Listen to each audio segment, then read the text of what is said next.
espacio dentro de la reunión del crecimiento. Estamos estudiando el libro de Romanos, ¿sí? Hoy iniciamos con el capítulo número 8, parte 2, ¿sí? La semana pasada empezamos con el capítulo 8 y llegamos hasta el 17, así que hoy iniciamos desde el capítulo 8, versículo 17 del libro de Romanos. Exactamente.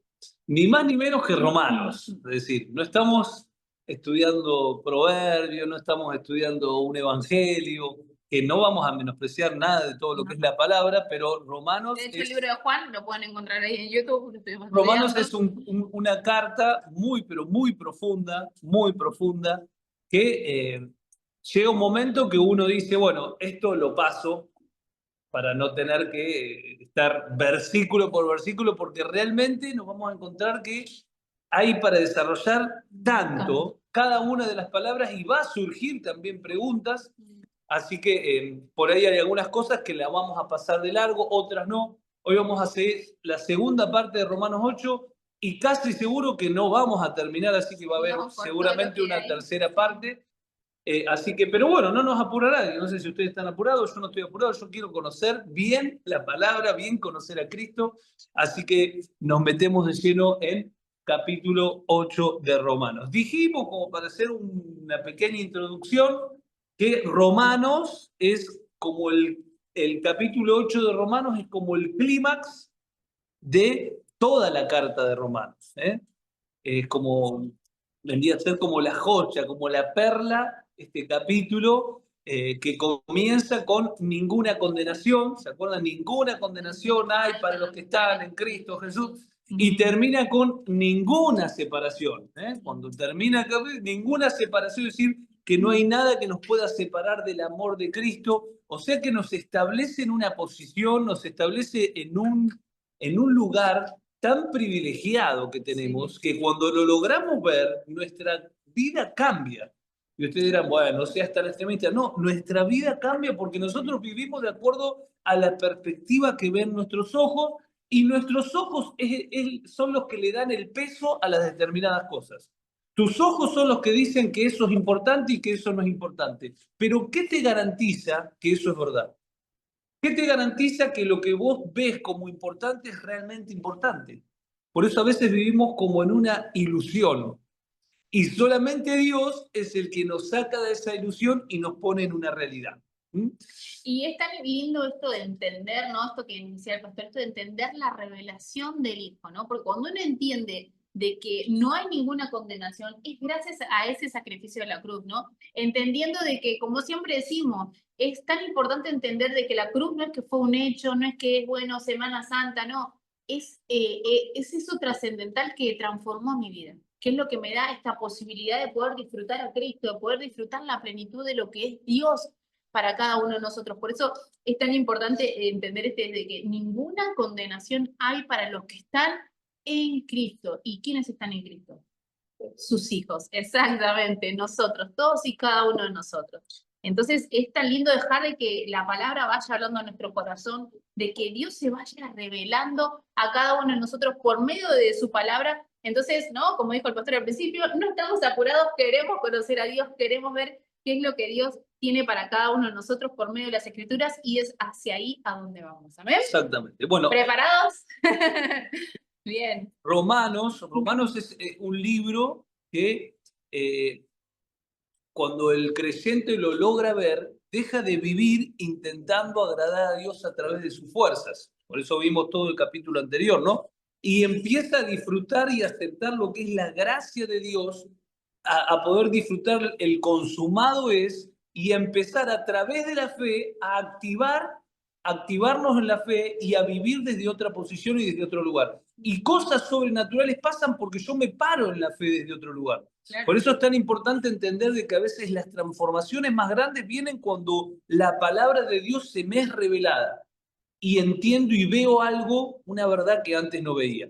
El capítulo 8, versículo 18, porque dejamos hasta el 17 de la semana pasada, el versículo 18 dice así, leemos como siempre la versión NBI, pero cualquier versión está bien, dice, de hecho es como que está haciendo un resumen de lo anterior, dice, de hecho, considero que en nada en nada, recuerden esa palabra, en nada se comparan los sufrimientos actuales con la gloria que se habrá de revelar a nosotros.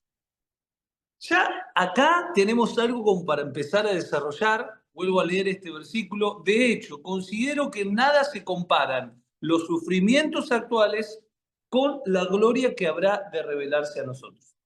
Lo primero que podemos ver acá es que habla de un sufrimiento actual, o sea que no podemos vivir en una nube. No podemos decir el evangelio te exime de todos los sufrimientos, no vas a tener. Acá no existe el pare de sufrir. Acá vamos a seguir sufriendo, pero en una dimensión menor. ¿Por qué? Porque nada se compara con lo que viene. Entonces, y porque ya no estamos solos, como hablábamos recién, que estamos en Cristo. Entonces, ¿viene el problema? Sí. ¿Viene la circunstancia difícil? Sí. Pero lo que hace la diferencia es que yo voy acompañada, ¿no? Porque tengo algo en mí ahora que hace la diferencia, ¿no? mientras tengamos este cuerpo y vivamos en este cuerpo y estemos en este mundo, van a haber adversidades, van a haber pruebas, van a haber sufrimientos, pero la clave del cristiano es que eso no tiene ninguna comparación con lo que viene y que eso no me limita ni me determina. Nosotros podemos elegir que los sufrimientos o las cosas me determinen y me condicionen o simplemente le bajamos el precio porque mi enfoque está en otro lado. Y quiero, en base a esto, bueno, acá noté, esto no es consuelo de tonto, dice, esto es entender que el camino no es el destino, la ruta por la que vamos no es el destino de nuestro viaje. A veces poder entender eso, ¿no? Que nosotros decimos, uy, me está pasando eso, bueno, pero tranquilo, estás en una ruta, estás en un camino que vamos hacia un objetivo. Mirá el objetivo y date cuenta de que todo lo que hoy podés estar sufriendo no se compara en nada con lo que viene para adelante, ¿no? Y quiero acá hacer un paralelo con 2 Corintios 4:14. Quien anótenlo, lo vamos a leer.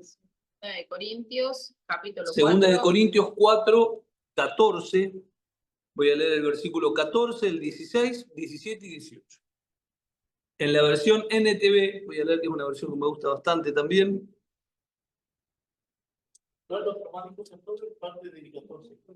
Segunda de Corintios 4:14, a partir de ahí. A partir de ahí leemos un par de versículos.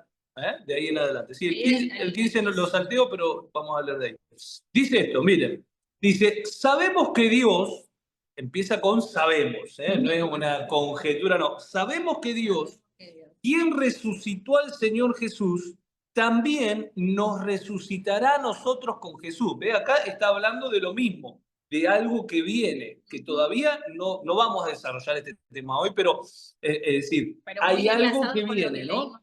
Dice, sabemos que también nos resucitará a nosotros con Jesús y nos presentará ante sí mismo junto con ustedes, ¿no? Está hablando de los Corintios. Es por esto, versículo 16, es por esto que nunca nos damos por vencidos. Es decir, la motivación por la cual no se da por vencido es por lo que está mirando hacia adelante. Es por esto que no nos damos por vencido. No es que no me doy por vencido para poder tener algo en lo natural. No me doy por vencido porque sé lo que me espera en lo espiritual. Entonces, es por esto que nunca nos damos por vencido. Aunque, fíjense lo que dice ahora, aunque nuestro cuerpo está muriéndose, nuestro espíritu se va renovando cada día.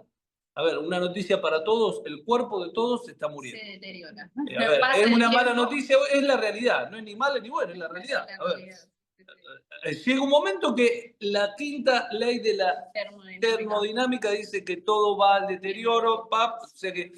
Ahora, fíjense lo que dice. Dice, mientras el cuerpo se va desgastando, el interior se va renovando, va creciendo, va avanzando, va teniendo una esperanza viva que lo posiciona en otro lugar. Ahora, fíjense lo que dice el versículo 17, 2 Corintios 4:17, dice, pues, y fíjense ahora el paralelo, pues nuestras dificultades actuales son pequeñas y no durarán mucho tiempo. Son pequeñas, eso decía. Pues nuestras dificultades actuales son pequeñas y no durarán mucho tiempo. Sin embargo, nos producen Digan, nos producen. Ahí está. Nos producen una gloria que durará para siempre. ¿Ven la diferencia? No sé si lo logran ver.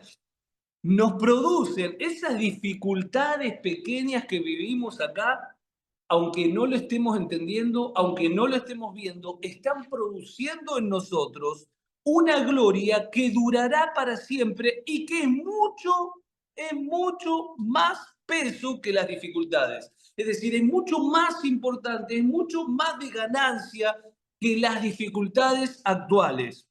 Sigue diciendo el versículo 18, así que no miramos las dificultades. Repitámoslo entre todos. Así que no miramos las dificultades. Hoy estoy muy maestro ahí repitiendo. Así que no miramos las dificultades que ahora vemos. Fíjense, dice, no miramos lo que estamos viendo. ¿Cómo dice? Porque dice, no miramos las dificultades que ahora vemos. Claro, la estás viendo, pero no te estás enfocando en eso. Es decir, estás viendo, sí, la estamos viendo, no es que, ay, no me pasa nada, no estoy viviendo en una nube, no, estás viendo, hay cosas que te duelen, pero dice, no miramos las dificultades que vemos, no me detiene, no estoy enfocado en esto, sé que lo estoy viendo, pero no, en cambio, sigue diciendo, en cambio, fijamos nuestra vista en cosas que no pueden verse. Fijamos nuestra vista en cosas que no pueden verse. Fijamos nuestra vista en cosas que no pueden verse. Pues las cosas que ahora podemos ver pronto se habrán ido, pero las cosas que no podemos ver son las que permanecen para siempre. Y acá donde tiene que estar nuestro corazón. Qué tremendo, ¿no? Cuando yo leía esto, digo, que podamos realmente comprender el espíritu, la intención en la cual Dios nos quiere llevar de poder elegir que estas cosas que estamos viviendo y que todos vivimos sufrimiento de determinadas cosas, no me limiten, no me hagan retroceder, no me hagan detener en el pensamiento ni en fijarme en eso. ¿Por qué? Porque hay un peso mayor hacia donde voy que no tiene comparación con lo que estoy viviendo.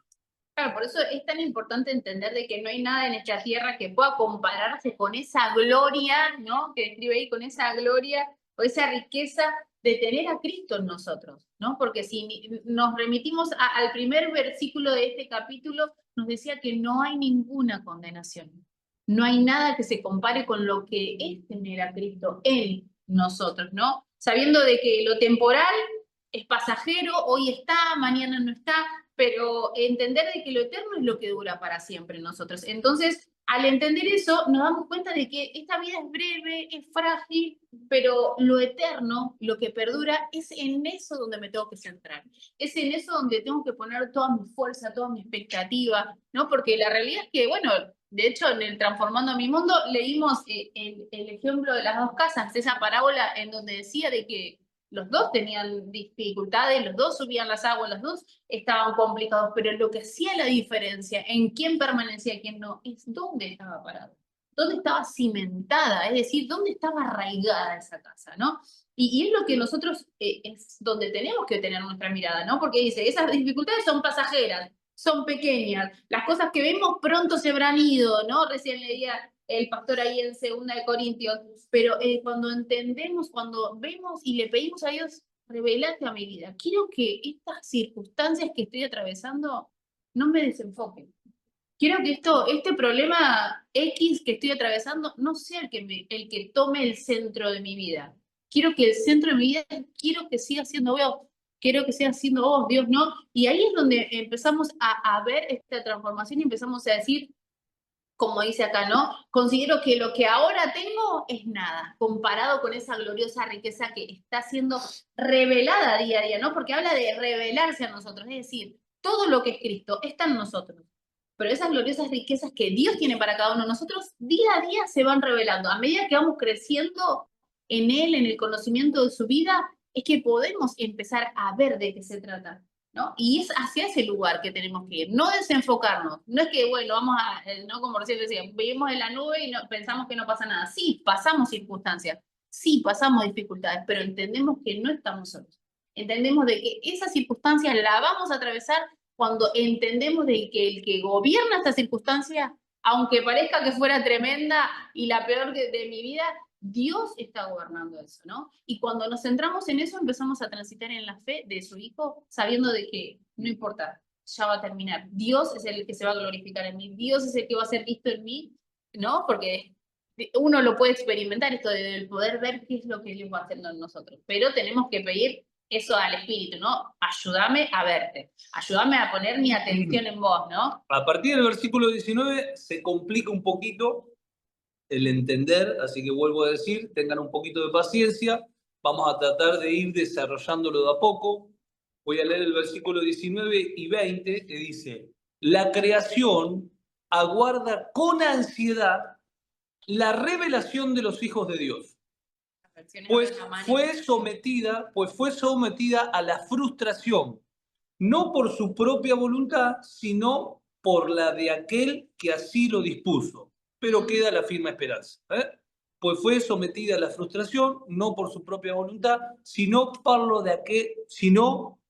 la de aquel que lo dispuso, es decir, Dios, pero queda firme esperanza. Y quiero desarrollar acá por ahí algunas cosas, como por ejemplo, ¿qué significa esto de la revelación de los hijos de Dios? ¿Qué significa esto de que la creación fue sometida a frustración? ¿Qué significa esto de que no fue por su propia voluntad? ¿Y qué es lo que significa que queda una esperanza? Comienzo de esta realidad, ¿no? La creación aguarda con ansiedad la revelación de los hijos de Dios. Hay dos consideraciones importantes acá. Primero, solo Dios sabe quiénes son los verdaderos hijos suyos. Esa es una realidad contundente, nosotros no lo sabemos. Por eso en aquel momento Jesús dice, algunos dirán, Señor, Señor, profetizamos en tu nombre. Yo dije, no, yo a ustedes no los conozco. Y ese conocer no es porque no los haya visto, sino porque no tienen ese vínculo de filiación. Es decir, no son míos, no son parte de mí. Ahora, si bien esa es una realidad, lo segundo es que va a llegar un día en que todo hijo de Dios, por eso dice, aguarda con ansiedad la revelación de los hijos de Dios, va a llegar un día en que todo hijo de Dios podrá manifestar por completo su identidad espiritual, porque llegará ese día en que ya no tendremos vinculación con el pecado. Por eso la palabra es revelación de los hijos de Dios. Revelación significa remover el velo para dar a conocer lo oculto. Por eso la revelación, Apocalipsis, es la revelación, las revelaciones, la revelación de Cristo. Ahora, esta revelación que significa remover el velo para dar a conocer lo oculto, en nuestro caso, el velo es el envase exterior que tenemos, el pecado que está en ese envase, que será quitado y el ser interior podrá ser revelado en su plenitud. Esto es lo que está diciendo acá, que la creación está esperando que nosotros como hijos de Dios podamos revelarnos en su plenitud completamente, ¿no? Ahora dice, pues fue sometida la creación a frustración. Frustración, o en otras versiones dice vanidad. Significa que la creación quedó bajo decadencia y corrupción como resultado del pecado original. Esto lo voy a desarrollar un poquito más adelante. Después sigue diciendo, no por su propia voluntad. ¿Qué indica? Que la creación no fue la que pecó. Fue el hombre quien pecó, pero la naturaleza sufrió las consecuencias del hombre. Y hoy día, ¿cuántas veces seguimos viviendo desde este lugar? Sabemos de que hoy no vivimos ni tenemos un Dios castigador. Lo sacamos ya de nuestra cabeza, entendemos de que el Dios castigador es el de antes de la cruz, que no tenía hijos, que era otra, la relación era completamente distinta. Ahora que nosotros somos hijos que portamos al Espíritu Santo, ahora, si bien no hay juicio, sí hay una consecuencia.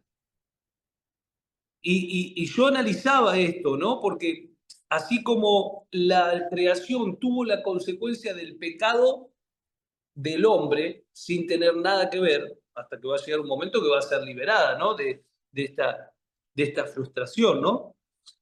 Nosotros muchas veces como padres, como hermanos, el rol que cada uno tiene, a veces decisiones o mal decisiones nuestras hacen que el entorno tenga que pagar consecuencias. Que el entorno tenga, a ver, lo podemos ver de muchísimas ejemplos, ¿no? Ejemplos, en mismo una mala administración. A veces no nos damos cuenta de que nosotros somos administradores de todo lo que tiene Dios, y cuando nosotros no administramos bien algo y después mis familias están teniendo las consecuencias de mi mala administración, yo me tengo que arrepentir de eso.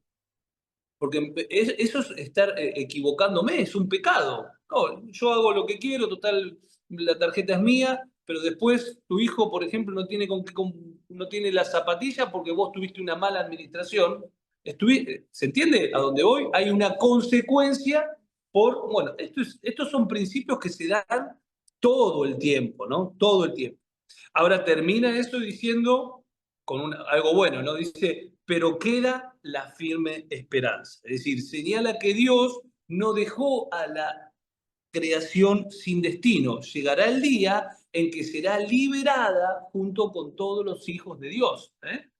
Va a venir el milenio y hay un montón de cosas escatológicas que está buenísimo conocerlas, que ya en su tiempo las vamos a ir desarrollando.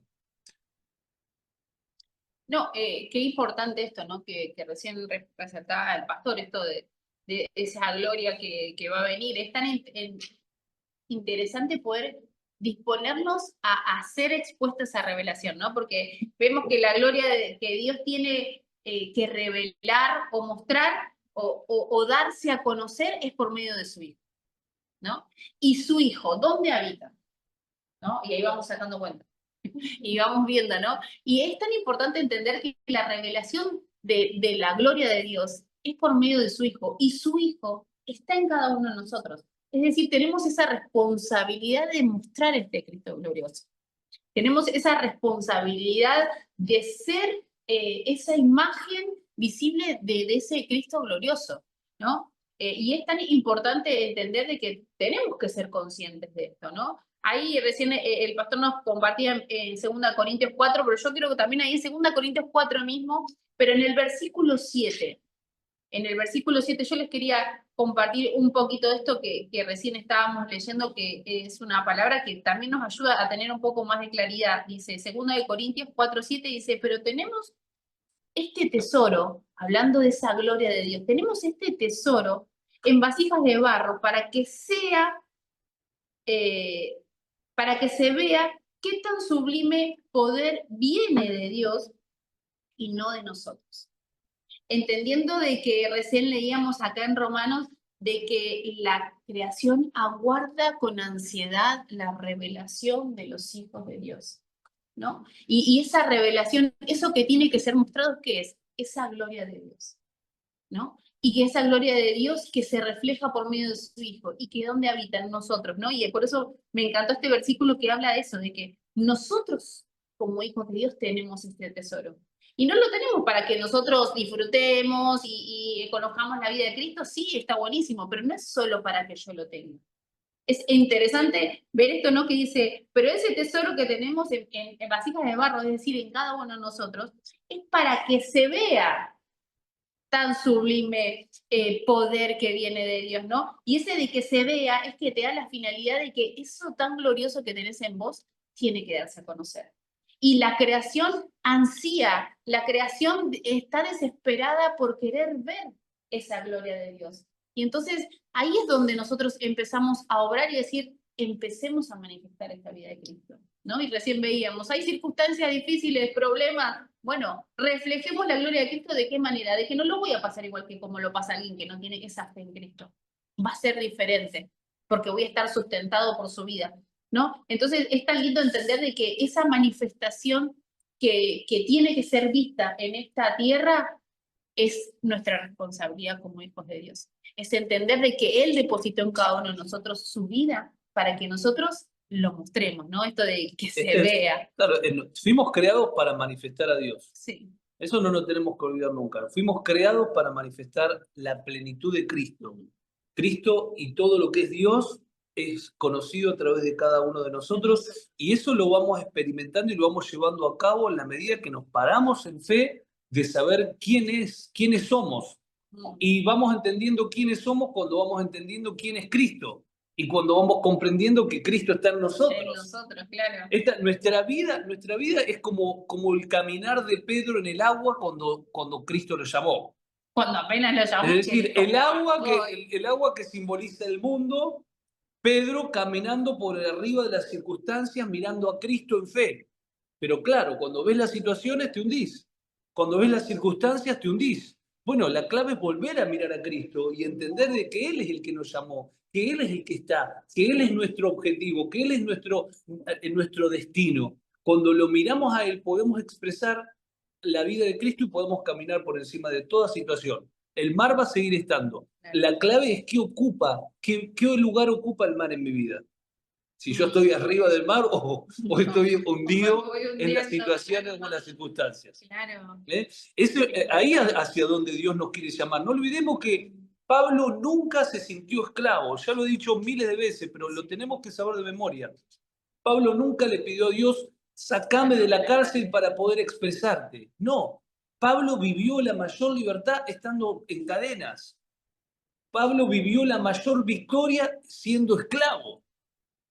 Entonces, ¿Dios puede librarnos de toda situación? Por supuesto, pero no voy a estar condicionado a que Dios me libre de esa situación para poder estar bien. Porque después de esa situación va a venir otra situación. Entonces, la clave es decir, bueno, esto lo resuelvo en fe, lo resuelvo con la sabiduría de Dios, sabiendo que Dios está en control de todo, pero sigo avanzando, no esperando, porque, a ver, si hoy no están con ninguna prueba y con ningún problema, tengo una mala noticia, en cualquier momento llega. Porque es como en una casa, a ver, vos podés estar en tu casa y en tu casa, ¿cómo viene tu casa? Perfecto, ¿no se te rompió nada? Nada, bueno, pero en un par de meses te va a empezar a romper algo. Si no empieza la humedad por allá abajo, es que te empieza a perder la canilla o empieza a perder agua. ¿Por qué? Porque es lo normal, lo natural. Bueno, en la vida pasa lo mismo. Vivir una utopía de que no te va a pasar nada es una mentira y después te viene la frustración. Por eso tanta gente se aleja de Dios porque te dice, vení que Dios te va a resolver todos los problemas. No, no te va a resolver todos los problemas. Él va a resolver lo que Él considera necesario para tu vida. Dios va a estar cambiando tu perspectiva, Dios va a estar acompañándote, Dios va a estar ayudándote y muchísimas de las cosas te las va a resolver, pero hay otras que por ahí no. Y hay muchas cosas que te pueden sanar, pero hay otras que por ahí no. ¿Y por qué? Y yo qué sé por qué. Dios es Dios. Yo no me voy a poner en la altura de Dios porque Dios no hace determinadas cosas. Yo lo que sí voy a decirle, Dios, vos, me sane o no me sane, yo te voy a alabar. Vos estés resolviéndome esta cosa o no resolviéndomela, mi vida es entregada a vos. ¿Por qué? Porque sé hacia dónde voy. Porque sé que vos sos mi paz, vos sos mi gozo, vos sos mi esperanza, vos sos mi fortaleza, vos sos el que le dio sentido a una vida que no tenía sentido. Y hacia ahí es donde tenemos que ir nosotros. Ahora, esa expresión que la creación quiere ver, ¿no? Versículo 21 dice de que la creación misma ha de ser liberada. ¿Ese de qué? Porque viene hablando del versículo anterior, ¿no? Tenemos que unirlo con el versículo anterior, que termina el versículo 20 diciendo, pero queda la firme esperanza de que la creación misma ha de ser liberada de la corrupción que la esclaviza. Queda la firme esperanza de que la creación misma va a ser liberada de la corrupción en la cual hoy la está esclavizando, para así alcanzar la gloriosa libertad de los hijos de Dios, ¿no? Y acá es donde tenemos que ir al Génesis, donde pasó eso, ¿no? En Génesis 3:17 dice, la versión NTV dice, y al hombre le dijo, está hablando Dios, ¿no? Al hombre le dijo, dado que hiciste caso a tu esposa y comiste del fruto del árbol que te ordené que no comieras, la tierra es maldita por tu culpa. La consecuencia de cómo algo que no tenía nada que ver termina siendo perjudicado por nuestra desobediencia. Vuelvo a lo que dije hoy al principio, que nunca nuestra desobediencia perjudique a otro que está al lado nuestro. Si nos perjudicamos nosotros no pasa nada, está todo bien, pero lamentablemente muchas veces la desobediencia nuestra termina perjudicando a otro o a otros, o lo vemos con los niños. A ver, no hace falta ni que se los diga lo que se está viviendo en las familias del mundo. Las familias de los niños que lamentablemente tienen que vivir vidas complicadas, vidas limitadas por cuestiones de los mayores. Ahora, no importa lo que pasó, importa de dónde nos paramos y hacia dónde vamos. Acá la palabra nos dice de que llega un momento que la creación misma va a ser liberada. Por eso no importa hoy, a veces, si estamos viviendo momentos de limitaciones. Llega un momento que la liberación llega siempre. Por eso el libro que dice el desierto no es tu destino. Y se acuerdan cuando predicamos, esto también pasará. Porque en realidad todo pasa. Aunque aún aquellas cosas que parecen que no van a terminarse nunca, o aquellas cosas que no van a venir nunca, todo pasa. Ahora, fíjense lo que dice acá, ¿no? Sigue diciendo, la tierra es maldita por tu culpa. Lo de Génesis. Lo de Génesis, ¿no? Estoy en Génesis 3:17, Dios diciéndole al hombre, por haberme desobedecido, la tierra es maldita por tu culpa, toda tu vida lucharás para poder vivir de ella. Recordemos que en un principio no llovía sobre la tierra, pero había todo un manantial que regaba desde abajo, la misma tierra producía fruto, no tenías que sembrar, la misma tierra te daba todo lo que vos necesitabas.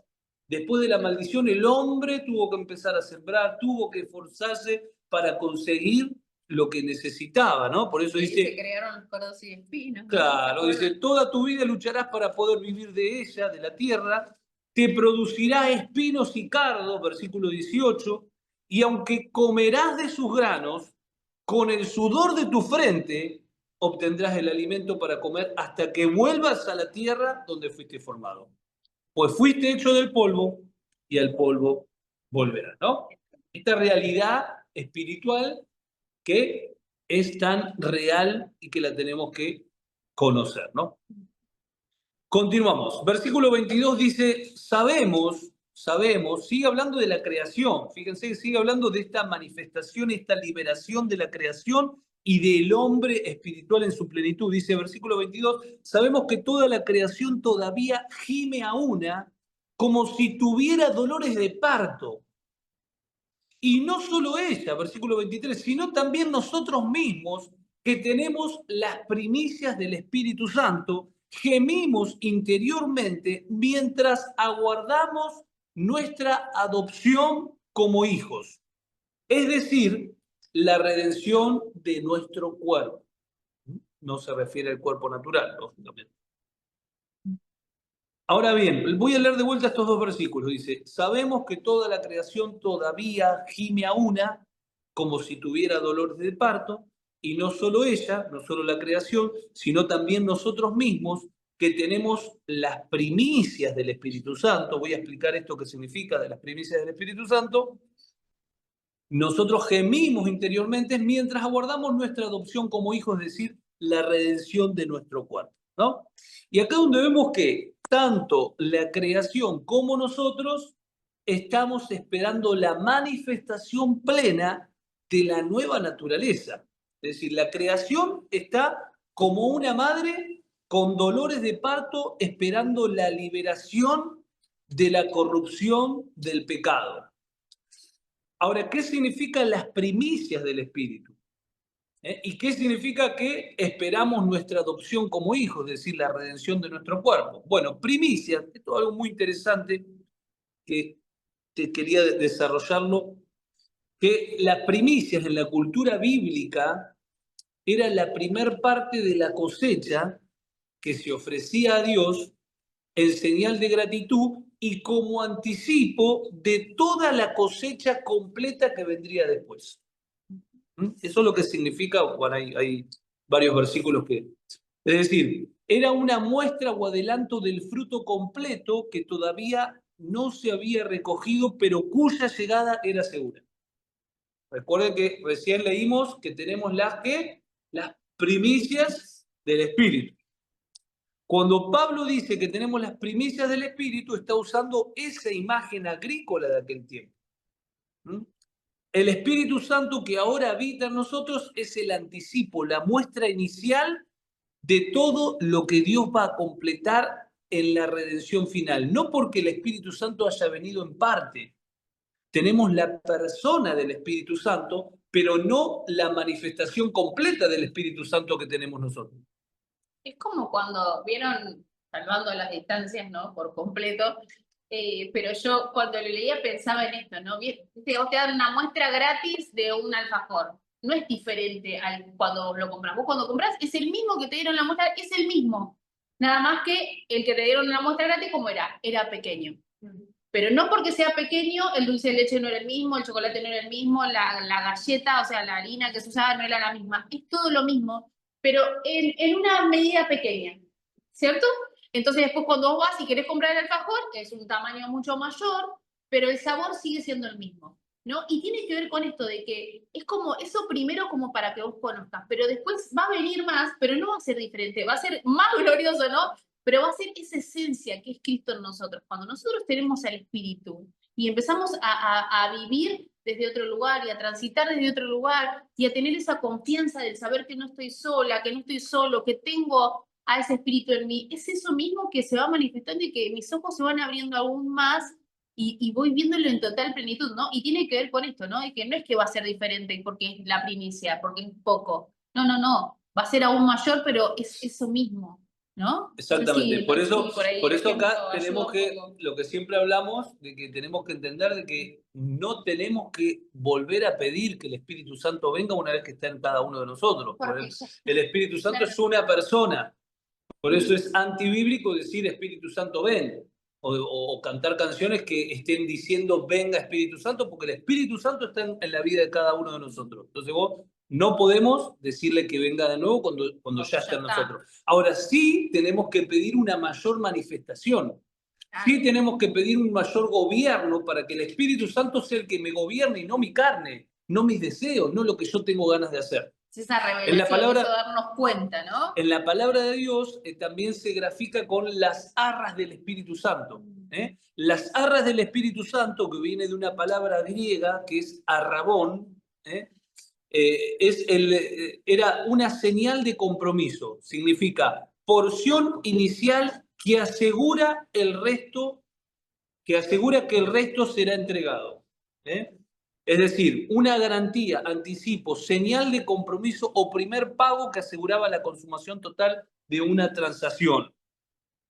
Y vemos varios ejemplos, como por ejemplo, Efesios 1:13, si quieren los anoten, yo se los leo rápido, pero si quieren los pueden anotar. Efesios 1:13 dice, fuiste sellados con el Espíritu Santo de la promesa, que es las arras, es decir, la garantía de nuestra herencia hasta la redención de la posesión adquirida. ¿Ven qué claro que está? Después, 2 Corintios 1:22 dice, quien también nos ha sellado y nos ha dado las arras del Espíritu en nuestros corazones.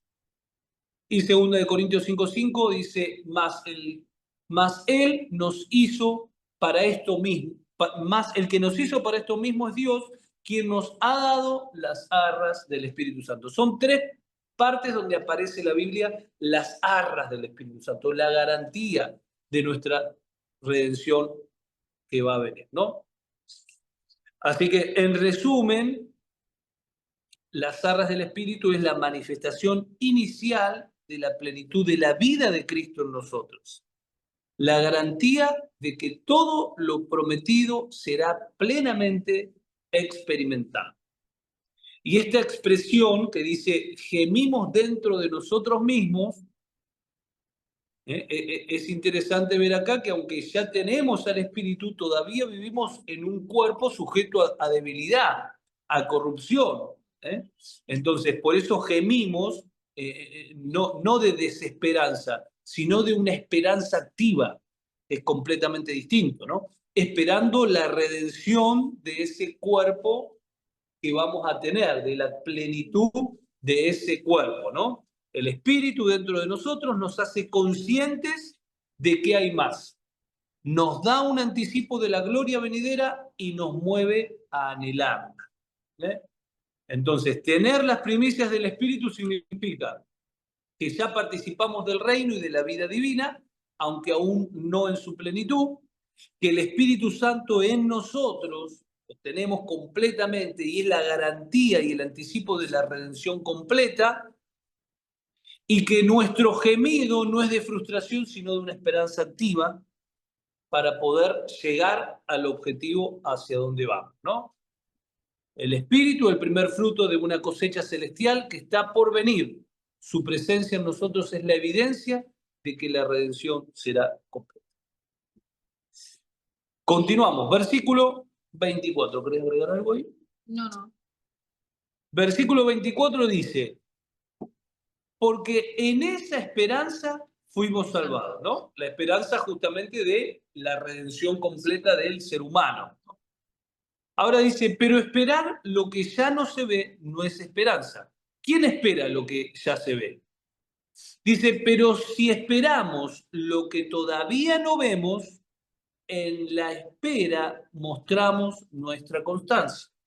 Vuelvo a decir, pero si esperamos lo que todavía no vemos, en la espera mostramos nuestra constancia, ¿no? Es decir, que nuestra constancia se hace evidente no en acciones concretas, sino en seguir creciendo y esperando lo que todavía no tenemos. Como lo que hablábamos la otra vez de la fe, ¿no? No es entender de que la fe, me quedo con eso que todo el mundo dice, no, la fe, lo que dice Hebreos, ¿no? Es la certeza, lo que se espera, la convicción de lo que no se ve, y digo, bueno, yo quiero y espero en lo que yo quiero, o lo que yo creo que quiero esperar, ¿no? Y no se trata de lo que yo, como ser humano, puede realmente esperar, ¿no? Porque esa esperanza a la que fuimos salvados es la esperanza de ese Jesucristo glorioso, es la manifestación de esa vida en nosotros. En realidad, todo lo que viene relatando este capítulo que habla de eso. A ver, la creación espera la manifestación de quién? De la gloria de Dios. ¿Quién puede reflejar la gloria de Dios? Nosotros, sus hijos. Entonces hay una esperanza por la que fuimos salvados. ¿Y cuál es esa esperanza? ¿Es lo que yo creo que quiero esperar? No, es lo que Dios empieza a depositar en nosotros. Entonces, cuando empezamos a entender esto, nos damos cuenta que en realidad esa esperanza no está sustentada por mi deseo humano, ¿no? Por el deseo de lo que yo quiero lograr como persona, sino de poder entender del estar en el centro de su voluntad para cooperar con su propósito, entendiendo de que esta nueva humanidad, esta nueva naturaleza que yo recibo, ¿no? Cuando le digo sí, cuando el espíritu empieza a obrar en mi vida, empiezo a manifestar esa esperanza que no tiene nada que ver con lo que el mundo cree por esperanza, que no es lo lindo o lo bueno, es la plenitud de Cristo que empieza a gobernar todo lo que sos. Es esa glorioso tesoro que está adentro tuyo, y eso es lo que hace la diferencia. Porque, bueno, venimos viendo, ¿no? Que no se trata de que no vamos a tener dificultades, se trata de que Dios va a ser el que va a gobernar por sobre esas dificultades, ¿no? Entonces es tan hermoso ver esto de que en realidad, si esperamos, en realidad no tiene nada que ver con lo natural, sino entender de que necesito manifestar a este Cristo glorioso, ¿no? Y empezar a trabajar en pos de esto, ¿no? El versículo 26 y 27 es muy, pero muy conocido, ¿eh? A veces por ahí no se explica bien, por eso vamos a detenernos también un poquito acá, que habla justamente de que cuando oramos, el Espíritu Santo es el que intercede por nosotros como realmente nos conviene, ¿eh? Por eso dice, versículo 26, dice, asimismo, en nuestra debilidad, el Espíritu acude a ayudarnos. No sabemos qué pedir, hablando de la oración, pero el Espíritu mismo intercede por nosotros con gemidos que no pueden expresarse con palabras. Y acá hay varias cositas. A ver, ¿a quién no le gusta que mientras estamos orando, nosotros estudiamos un montón la oración, pero así todo hay un montón de cosas que no Nos sabemos falta aprender. claro, Nos sí. falta aprender, hay cosas que nos olvidamos, hay cosas que oramos bien, hay cosas que oramos mal, pero la palabra me dice, tranquilo, que mientras vos estás orando, el Espíritu Santo está intercediendo por las cosas que realmente necesitas. ¿A quién no le gusta recibir eso? Está buenísimo, ¿o no? Porque nos trae a nosotros ay, bueno, buenísimo, qué bueno que mientras estoy orando, el Espíritu que está en mí está intercediendo por las cosas que realmente Dios tiene que empezar a obrar, ¿no? Que Ahora, realmente importa, ¿no? claro, pero tenemos que leer bien en detalle, porque ¿qué dice? Asimismo, ¿qué dice? Nuestra debilidad, el Espíritu acude a ayudarnos, no en nuestra fortaleza. Por eso, el principio siempre es Dios ayuda al que demuestra que necesita ser ayudado, al que no está en una autosuficiencia, en una soberbia, en un orgullo, que decir, no, ya está, yo ya sé. No, por Ya sé eso cómo es, funciona, ¿no? Que no, claro, es en nuestra debilidad, que la debilidad tiene que ser un estado constante del cristiano de dependencia absoluta de Dios las 24 horas. Eso es lo que nos habilita a nosotros para poder tener un corazón humilde en el cual Dios pueda obrar a través de nosotros. Y no, ningún conocimiento es válido para poder tener un corazón orgulloso delante de Dios. ¿En el mundo se maneja así? Sí, en el mundo sí, pero Dios no. Por eso Cristo, teniendo la mayor sabiduría, agarró la toalla, agarró la palangana y se puso a lavar a los discípulos, ¿no? Y le dijo, entre ustedes no será así, porque el que quiera ser el primero tiene que ser el último.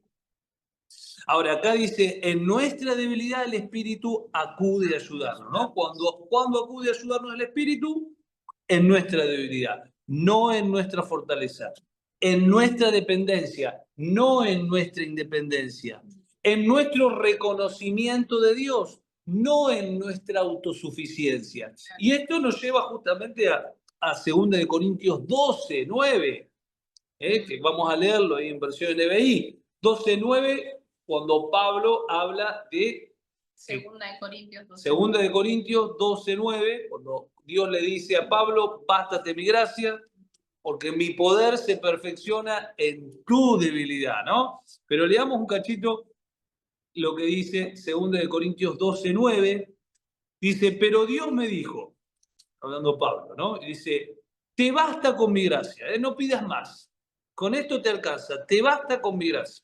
Pablo le venía pidiendo, le venía hablando, venía expresando que le quite el aguijón de la carne, ¿se acuerdan? Ahora dice, te basta con mi gracia, ¿por qué? Porque mi poder se perfecciona en la debilidad. ¿Vos querés experimentar el poder de Dios? Tenés que mostrarte débil delante de Dios. Y no hablamos de delante de todos, estamos hablando de nuestra posición delante de Dios, ¿no?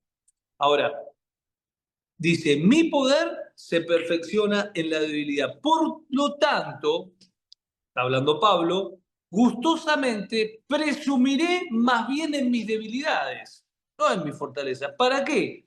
Para que permanezca sobre mí el poder de Cristo. Es tremendo, ¿no? Presumiré más bien en mis debilidades, dice Pablo, para que permanezca sobre mí el poder de Cristo.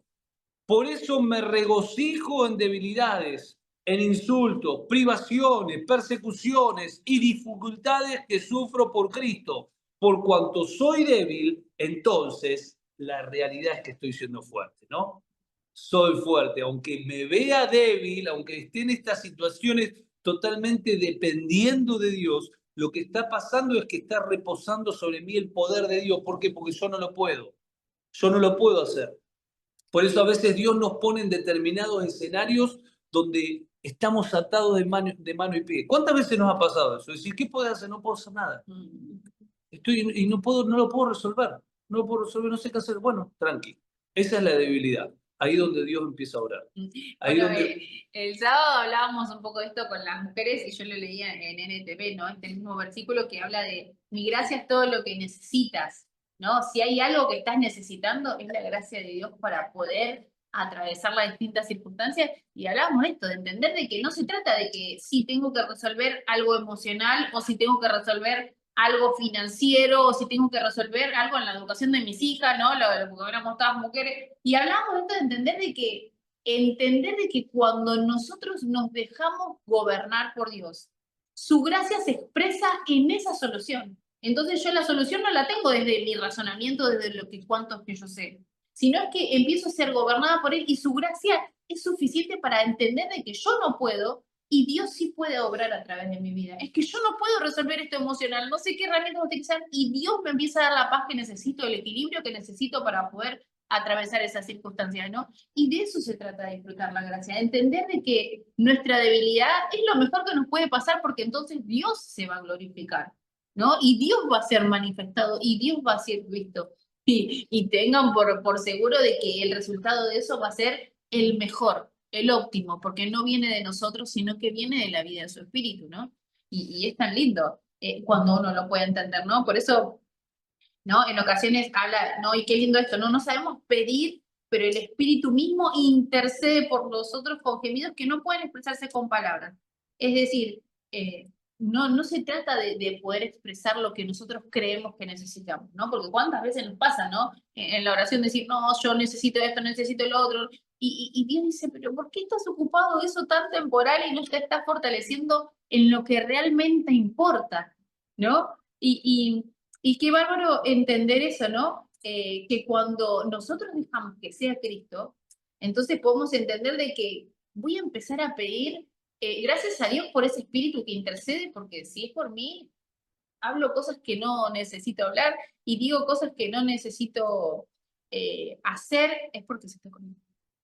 Y entonces es ahí donde empieza a obrar Dios, ¿no? Pero qué bueno es esto, ¿no? Entender de que no se trata de ir o acudir a mi razonamiento, o acudir a mi herramienta, ¿no? A mi librito de cuál es la técnica para esta situación. Es ir a su presencia y decirle, Espíritu Santo, encárgate porque no puedo, ¿no? Ahora continúa diciendo, no sabemos qué pedir, pero el Espíritu Santo intercede por nosotros con gemidos que no pueden expresarse con palabras, ¿no? Es decir, pregunta, a ver, pregunta para ustedes. ¿Cuándo intercede por nosotros el Espíritu Santo? En base a lo que acabo de leer. Cuando no sabemos qué pedir. Es decir, claro, por eso. Claro, es decir, por eso dice, no sabemos qué pedir. Si sabés qué pedir, si vos ya la sabés toda, ¿para qué crees que Dios te ayude? Por eso es tan importante, pues, lo hemos hablado varias veces, ¿no? En los tiempos de oración, que cuando uno ora, no agarrar y cumplir con Dios. A veces preferible que ni ores a que cumplas con Dios, sino es que realmente podamos tener un tiempo donde uno rinde su corazón a Dios. A veces hay oraciones que son sin palabras, que son más escuchadas que un montón de palabras. Pero en esos momentos decirle a Dios, bueno, guíame, enseñame, mostrame, no sé ni qué pedirte, pero acá estoy esperando por vos. Y ahí donde el Espíritu Santo nos guía, nos enseña, nos ayuda, nos da palabra. Y por ahí es un tiempo donde no tengo que estar pidiendo, simplemente tengo que estar contemplando o escuchando o siendo fortalecido o mandando un mensaje o lo que sea. Pero es cuando nosotros nos ponemos en una posición de no sabemos qué pedir. ¿Eh? Ahora dice, y Dios que examina los corazones, 27, y Dios que examina los corazones sabe cuál es la intención del Espíritu, porque el Espíritu intercede por los creyentes conforme a la voluntad de Dios. Bueno, y acá tenemos el otro principio, ¿no? No es que intercede por los creyentes conforme a la voluntad de cada uno. Nos hemos cansado de decir que Dios no es un mal padre que va a darte un capricho que vos lo querés, pero sabe que vos no lo necesitas, que no es conforme al diseño de Él, que no es conforme a la voluntad de Él. Por eso por ahí vos le estás pidiendo algo y el Espíritu Santo está diciendo, no, no se lo des. No se lo des porque no tiene nada que ver con hacia dónde vamos, ¿no? Es como que es interesante ver esto, ¿no? Es decir, el Espíritu Santo intercede conforme siempre a la voluntad de Dios y no conforme a nuestra voluntad, que es tan cambiante y que tantas veces, hagamos memoria, sé que por ahí no se van a acordar, pero por ahí alguno se acuerda de algo. ¿Cuántas veces le han pedido algo a Dios y después han dicho, menos mal que Dios no me lo dio? Es decir, ¿cuántas veces por ahí le han pedido a Dios decir, uy, Dios, por favor, que no sé, que tal persona, me quiero casar con tal, o quiero tal trabajo, o quiero esto, quiero lo otro, y después decir, menos mal que Dios no me dio lo que yo le pedí, porque si no, a ver, pero esa es la realidad. La realidad es que Dios escucha nuestras palabras, pero si no están conforme a la voluntad de Él, no te va a dar nada. No y te es va a dar tan nada. importante entender de que Dios nos provee todo de lo que necesitamos y está en su palabra, ¿no? Dios dice que Él nos proveerá todo lo que necesitamos pero no conforme al capricho de cada persona. Es tan importante entender de que Dios va a proveer todo lo que coopere con el avance del Evangelio. Va a proveer todo lo que coopere con su propósito eterno y con su plan eterno. No, él no va a proveer todo lo que a mí se me ocurre, ¿no? Y qué bueno tener al Espíritu que intercede por mí, y porque en ocasiones no, ni siquiera estoy cerca de lo que Dios quiere para mí, ¿no? Porque en ocasiones nos dejamos llevar por nuestros ojos naturales y queremos pedir lo que nosotros creemos que es conveniente y queremos hacer lo que nosotros creemos conveniente, y no se trata de eso, se trata de entender de que Él va a hacer conforme a su voluntad en mi vida, ¿no? Y esto de ser la expresión de su Hijo es manifestar su gloria, su voluntad, su querer, y no lo que yo creo que quiero, Y ¿no? su voluntad es un sinónimo de su propósito. Porque si hay Claro. algo que por ahí nosotros hablamos un montón, pero no es lo que más se escucha, es de que la vida se trata del propósito del Padre, no de propósitos aislados que cada uno hace lo que quiere y va donde quiere. Se trata del propósito del Padre. Por eso vamos a leer el versículo 28, pero lo vamos a cortar acá para poder desarrollarlo en plenitud para la próxima clase. El versículo 18 tal vez es uno de los versículos más conocidos de Romanos. De Romanos seguramente es el más conocido, el 28, ¿no? 28. Romanos 8, 28, ¿qué dice? Dice, ahora bien, sabemos que Dios dispone todas las cosas para el bien de quienes lo aman, los que han sido llamados de acuerdo a su propósito. Y este es un versículo que nos encanta a todos, porque es un consuelo de decir, bueno, no importa qué pasó, no importa, Dios hace que todo se haga Todo bien. se haga bien, para bien. Entonces, ¿no? Y está todo amuleto, perfecto, el amuleto el amuleto de cuando todo. te salen mal las cosas, ¿viste? Tranquilo, Dios dispone todo para tu bien. Y pero hiciste, no, tranqui, ya está, ¿no? Tranquilo, ya está. Y si bien tiene parte de verdad, Sí, no. hay varios condicionantes, porque dice, para el bien de quienes lo aman, punto número 1, hay que saber y hay que tener también parámetros para saber qué es amar a Dios y qué no, y para aquellos que son llamados de acuerdo al propósito del Padre, de acuerdo a su propósito. Por eso la semana que viene vamos a trabajar un poquito qué es el propósito del Padre. ¿A qué se refiere? ¿Cuál es el propósito del Padre? Porque en base a aquellos que son llamados y están caminando en base al propósito del Padre, es que son los que aman al Padre y los que hacen que todas las cosas cooperen para el bien, es decir, que todas las cosas terminen siendo ganancia y Claro. no pérdida. Así que bueno, dejamos acá en Romanos, capítulo 8, versículo 27, ¿no? La semana que viene volvemos al 28 y ahí extendemos un poquito más. Y bueno, nos veremos en la próxima, ¿no? Con los de YouTube.